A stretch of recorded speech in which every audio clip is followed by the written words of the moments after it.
Welcome to my channel, Grim Tales of History. The news spread like wildfire through the sultry air of the southern city. The master of the Bellemere plantations was dead. His passing left behind a void larger than his shadow. A fortune built on endless fields of cotton, the toil of 1,000 enslaved souls, and the silence of those who could not speak their pain aloud. He had been one of the richest men in the region, a symbol of power and excess who rarely dirtied his hands but grew wealthier with each harvest. Now he was gone, and all that remained was his widow, Margaret Bellemere. The city's whispers carried her name like perfume and poison alike. A woman of striking beauty and poise, she now stood at the center of an empire she had never truly ruled. At the funeral, she wore her mourning with grace.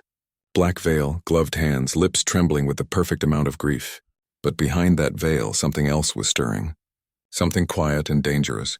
The other elite gentlemen of the South observed her not merely with sympathy, but with calculation. She was young, desirable, and immensely wealthy. A widow like her did not remain alone for long. Not in this world of power and marriage contracts disguised as love. Yet Margaret had no interest in returning to the cage she had just escaped. The death of her husband had done more than leave her with property. It had given her the rarest gift a woman could have in that time: control. She no longer had to answer to anyone. No husband to obey, no patriarch to shadow her every move. For the first time in her life, she could make decisions of her own. The thought of it both thrilled and terrified her. A week after the funeral, she visited the plantations herself. It was her first time stepping onto those fields, not as a guest, but as the mistress in command. The air was thick with heat and the smell of earth. Overseers lined up respectfully, their hats in hand, eyes sharp with curiosity. The enslaved workers stood in rows, their bodies glistening with sweat, their faces unreadable. Margaret watched them work, how their hands moved through the cotton, how their backs bent under the weight of labor, how their silence carried a kind of strength she had never seen before. Her late husband had always described them as property, faceless laborers. But in that moment she saw something entirely different: power. That night she did not sleep. Her mind replayed the image of those men, their movements, their strength, their quiet defiance. It was an image that unsettled her, and yet deep down ignited a strange curiosity. The next morning she left her mansion and went to the slave market in the city. When asked what she was looking for, she simply replied, "House servants, young and strong." By evening she had purchased 10 men. Her overseers assumed they were for work around the estate. They were wrong. History often speaks of the Southern lady as a fragile creature, delicate, moral, incapable of cruelty. But the truth, as written by historians like Catherine Clinton and Stephanie E. Jones Rogers, tells a different story. Many white women, especially widows left to rule vast estates, discovered a dark kind of independence in their new roles. No longer bound by their husbands, they found themselves surrounded by power they had never wielded before. Power over land, over money, and over the bodies of the enslaved men who served them. In the weeks that followed, Margaret's estate became a place of quiet speculation. Servants noticed changes in her behavior. How she would walk the halls alone at night, how she kept her new slaves housed close to the main quarters instead of in the fields. Candlelight flickered late into the night behind her bedroom curtains. Doors would open and close softly. Footsteps, heavy, rhythmic, echoed in the silence. The next morning she would emerge serene, collected, glowing faintly as though the night had given her something she'd long been denied. This was not love in any gentle sense. It was control, domination, and the intoxication of forbidden power. For the first time in her life, Margaret could command without consequence. She could summon a man someone the law said was less than human, and he would have no choice but to obey. And yet behind that authority was something more complex, more dangerous, a need, a hunger not merely of the body but of the spirit for freedom and rebellion in a world that had always denied her both. In those quiet, candle-lit nights, she found herself entangled in the very system that enslaved others.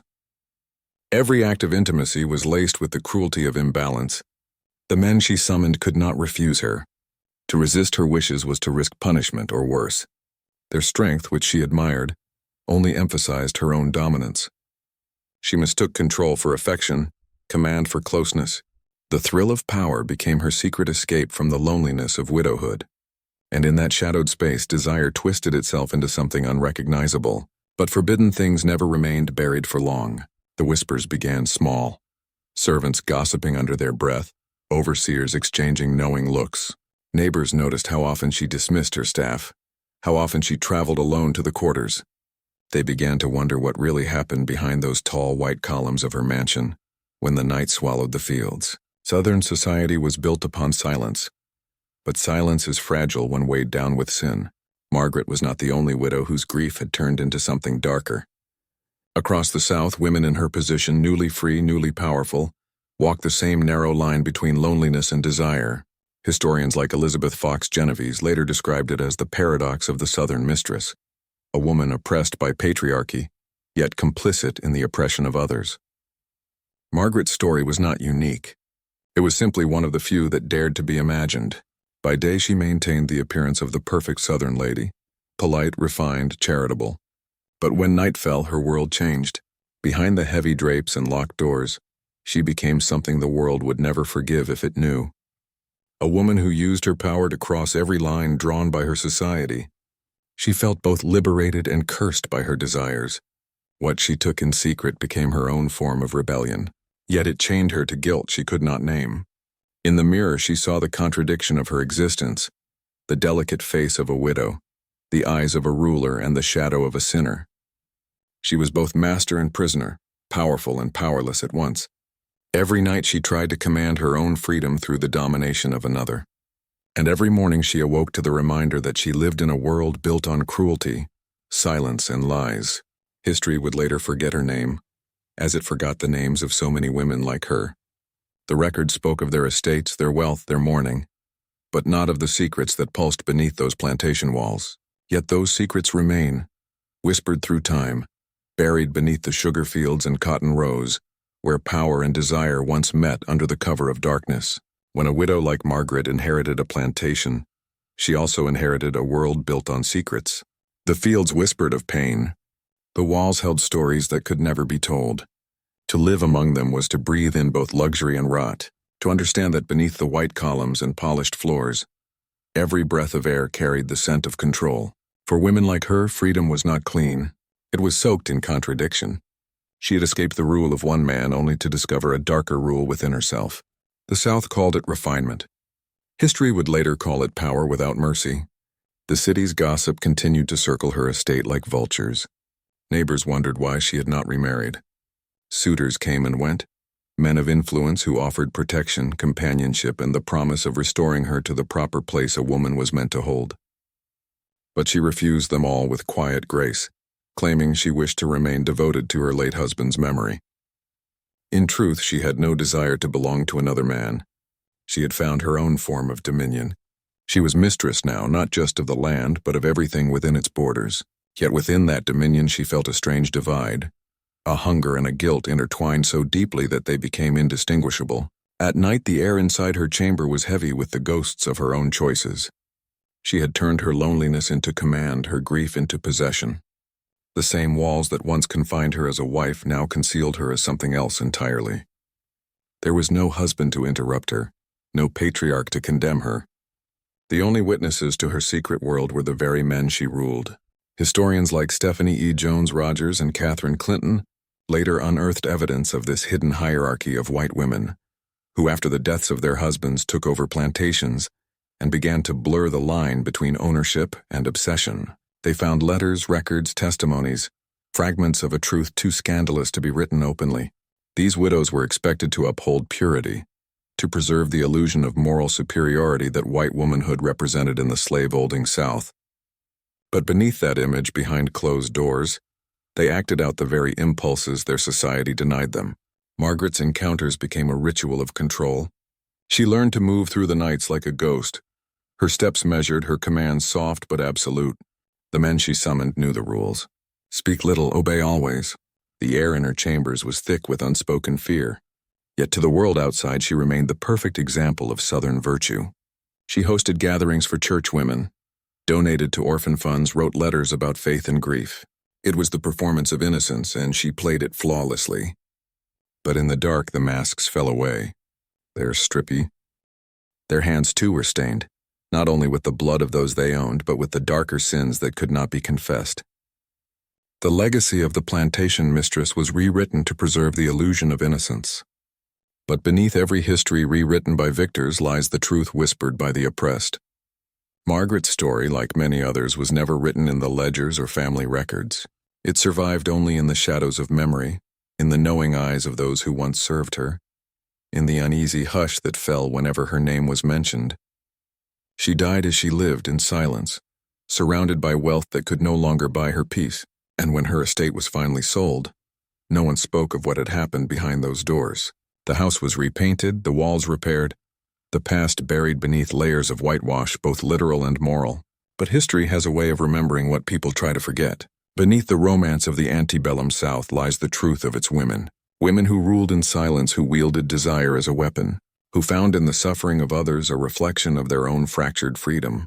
Theirs was a dominion built not only on slavery, but on secrecy, where the boundaries between love, control, and cruelty dissolved into one.